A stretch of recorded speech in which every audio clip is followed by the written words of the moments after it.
秋天到来，魔和勇者的庭院里谈情说爱，女骑士扛着一头猪来横插一脚。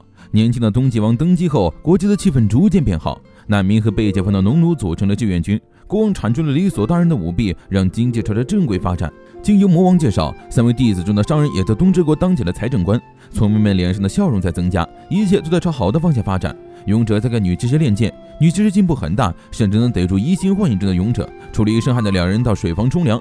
自从魔王发明了泵之后，汲水变得非常方便。女骑士上演了一出尸身诱惑，见勇者无动于衷，她直接拖了上一个勇者洗头。两个人坐在庭院里吹风，决定聊一些敏感的话题。结果勇者这边说魔戒差不多该有动静了，女骑士那边说非得分个妻妾出来。勇者没听清，女骑士赶紧转移话题。勇者一心都在魔王身上。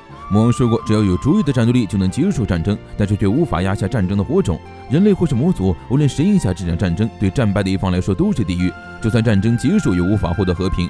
但不论是人族还是魔族，魔王都想要拯救。听到勇者夸赞魔王很了不起，女骑士那叫一个失落，觉得自己真没用。勇者安慰他怎么会，女骑士不也在考虑如何改善大家的生活吗？她只会打打杀杀，所以觉得大家做的事都很了不起，甚至连小女仆在魔王告诉的碳酸泉水后捣鼓出了橘子汽水。魔王拉过勇者给他梳头。明天是开门都市的沟通会议，勇者作为黑骑士要代表魔王出席。魔王要他会议一结束就赶紧回来，千万别被火龙公主逮个正着。勇者丝毫没有注意到问题所在，还说火龙大公帮了很多忙，火龙公主还担任了沟通议会的议员。而且这一次会议结束后，开门都市的人类代表东之赛将还将提议要召开庙会，加深人类商人和魔族的沟通。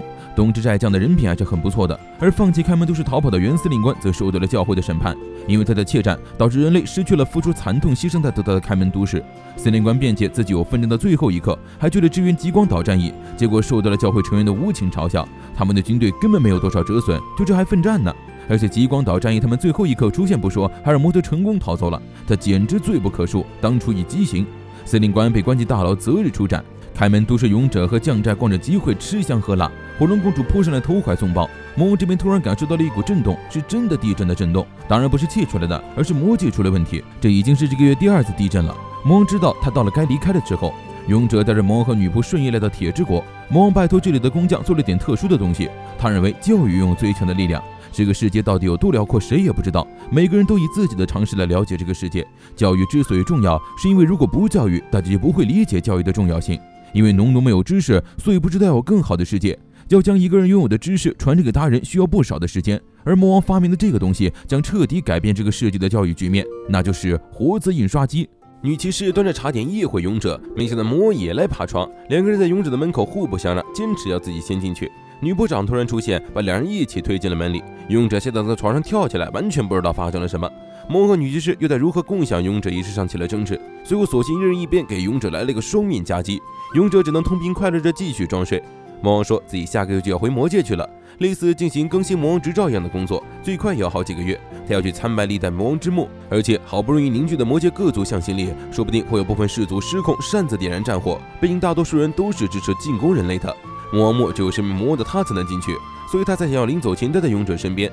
他将接下来的资料留给女仆，将勇者拜托给女骑士照顾。第2天临走前，魔王交给了女仆一枚能用幻术改变容貌的戒指。他担心自己不在时，有些交易可能会无法取得对方的信任，就让女仆到时候假扮成他，将魔王和女部长送到魔界，两人就此分别。此时的白夜国内，白夜王用替身救出了被老鼠咬掉一只眼睛的司令官，连个反派暗戳戳的开始计划着复仇。商人前来面见魔王，超级紧张的小女仆跌跌撞撞的给他送茶。商人非常敏锐，几乎一眼就看出了魔王是女仆假扮的。就在女仆无措之时，勇者从外面走了进来，摘下了女仆手上的戒指，让她退下。这对勇者，商人倒是不意外。勇者自我嘲讽，毕竟他就是要15枚金币的二傻子。他觉得商人变了，比之前更加不近人情，难以接近。毕竟一旦邂逅超越自身常理经验范围的理解对象时，人就会有所改变。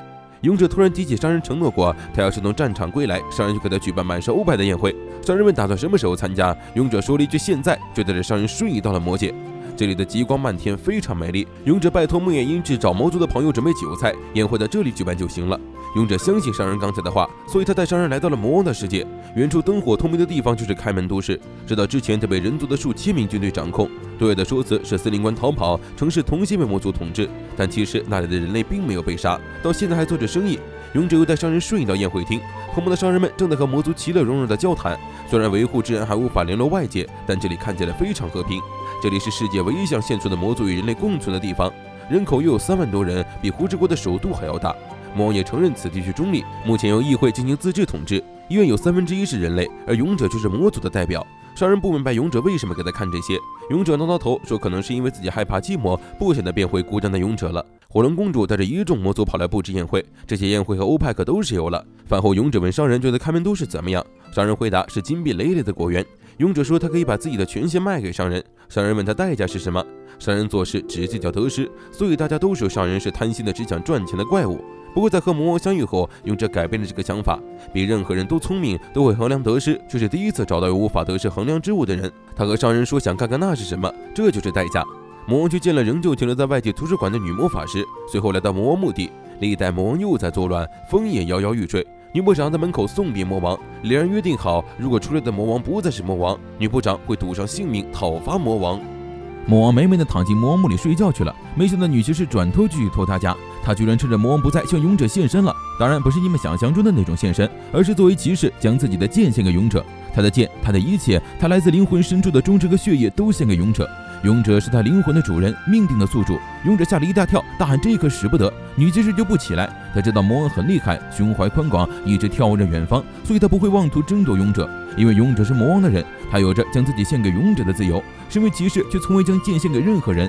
勇者是他第一次献祭的对象，如果他们迈向未来，他也想到那里拥有一席之地。他已经不想再被抛下了。女骑士委屈流泪，拿起剑吧，我的主人，我绝对不会背叛你。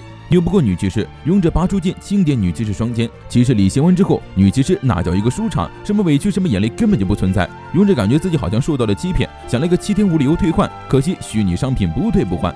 外出的女仆又收到了村民送来的礼物，因为魔王，村民们第一次能顺利的交税过冬，而且女部长还送了他们香皂和衣服。开拓区的民众和农奴都很感激他们。女部长明明说自己最讨厌奴隶，没想到居然还会帮助他们。中央教会的使者来到东之国，要求东极王捉拿一个人。与此同时，收到消息的同盟和狐修道院也开始骚动起来。深夜，东极王和老爷子赶到魔王宅邸，原来是中央教会宣布了魔王是异端，带来的土豆则是恶魔的果实，而他指导的农法也是违背精灵教会的邪恶之物，因此要求东之国交出魔王。但魔王至少2个月才能回来，所以才会留下幻术戒指。勇者表示此事绝许给他来，再让女仆戴上戒指，伪装成魔王，乖乖被抓。移送至国家边境后，他会出手相救，只要离开国境，不管发生什么都和东之国没有关系了。不过这样一来，勇者就要和教会作对了。东极王和老爷子都很愧疚，他们又让勇者独自冒险了。勇者的力量虽然能轻松毁灭圣王都全军，但勇者知道魔王是不会允许他这么做的，但他也不会乖乖束手就擒。